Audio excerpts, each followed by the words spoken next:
Title: The Billionaire was stunned when he heard the waitress sing the same song his beloved used to.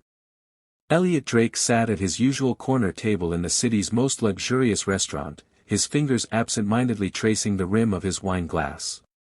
Around him, laughter rang, the clinking of glasses mixed with soft jazz music, but he hardly noticed. None of it mattered anymore. For years, Elliot had been a man who had everything: wealth beyond imagination, power that made doors open at his mere presence, and a lifestyle that others envied. Yet, in the silence of his mind, he had nothing. A month ago, Sophie, the only person who had made his wealth feel worth something, had left him. "I can't do this anymore, Elliot," she had whispered that night, her voice heavy with unspoken sadness. "You're lost. We're lost. Money isn't enough. I need love. I need you, but you're never really here." And just like that, she was gone. Since then, Elliot had walked through his days like a man in a fog, going through the motions, drowning himself in the luxuries that now felt meaningless. Tonight was no different, until he heard the song. Lily moved gracefully between the tables, balancing a tray as she smiled warmly at customers. She had worked at the restaurant for years, but to Elliot, she had always been just another face. Tonight, however, she became something more. As she passed his table, he heard her humming softly. A simple tune, delicate and haunting. The moment it reached his ears, Elliot froze. His heart pounded. It was Sophie's song. Not just any song, their song. The one she used to hum while cooking, the one she had sung under the stars on quiet nights.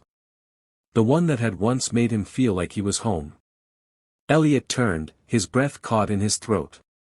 Lily continued walking, unaware of the impact she had just made.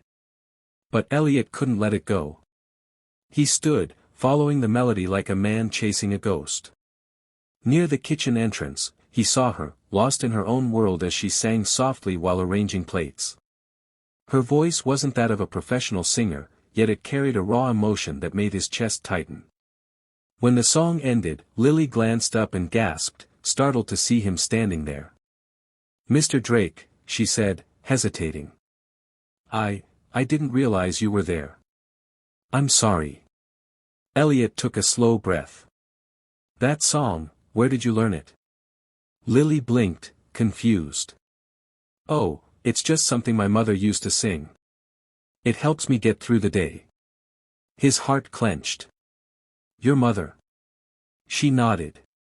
"She passed away when I was young, but she used to sing it to me every night. It's one of the few things I still have of her." Elliot felt his world shift. Sophie had never told him where she had learned that song. But now, hearing it from Lily, it was as if Sophie's voice was reaching out to him, telling him something he had never understood before. Elliot returned to his table, but for the first time in weeks, he wasn't lost in his own despair. He was thinking about Lily. About Sophie. About the song that had connected them both. When Lily came to check on him, he surprised himself by asking, "Will you sit with me for a moment?" Lily hesitated. Well, my shift isn't over," but, she saw the sincerity in his eyes and nodded. They sat in silence for a while before Elliot finally spoke. "That song, it was my fiancée's favorite. She used to sing it all the time." Lily smiled sadly. "It's funny, isn't it? How music stays with us, even when people don't." Elliot exhaled, shaking his head. "I never realized how much I took it for granted." "I took her for granted." Lily studied him carefully. "Did you love her?" "With everything I had," he whispered. "But I was so busy chasing more that I never gave her what she really needed. And then, she left." Lily's voice was gentle. "Maybe she left so you could find what you had lost in yourself." Elliot looked at her, startled by her words. "People get so caught up in the world's definition of success," Lily continued. "But real wealth isn't in money. It's in love. In the way we touch people's lives." Her words struck him deeper than he expected. For the first time, he realized how blind he had been. He had measured his worth in dollar signs, in business deals, in luxury. But what had any of it meant if he had let go of the one thing that had truly mattered? The days passed, and Elliot found himself returning to the restaurant more often, not for the food, but for the conversation. He and Lily talked about life, about loss, about the things that truly made people happy. Lily wasn't just a waitress. She was a survivor. She had grown up in foster care, worked tirelessly to make ends meet, and yet she had never lost her kindness. One evening, Elliot made a decision. "Lily," he said, "I don't just want to help you. I want to invest in you."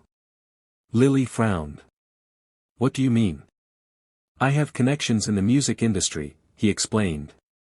"You have a gift. A voice that carries emotion in a way people need to hear. I want to help you record. To share your talent with the world." Lily's eyes widened. "Mr. Drake, call me Elliot." He smiled. "And I'm serious. You gave me something I didn't even know I needed. Let me give something back." Tears welled in her eyes, and for the first time in a long time, Elliot felt something real, hope. With Elliot's help, Lily's music found its way to the right people. She recorded her first song, the one that had unknowingly tied their lives together. And when it was released, it touched millions. As for Elliot, he changed, too. He no longer chased empty success. Instead, he began using his wealth to create meaning, helping young artists, funding charities, supporting dreams that deserve to be realized. One evening, as he listened to Lily sing on stage, he realized something profound. Sophie had left not because she had stopped loving him, but because she had wanted him to find himself. And in doing so, she had unknowingly led him to Lily. To a path of purpose. The song that had once symbolized loss now symbolized transformation. And as Elliot watched Lily, he knew that for the first time in his life, he was truly rich.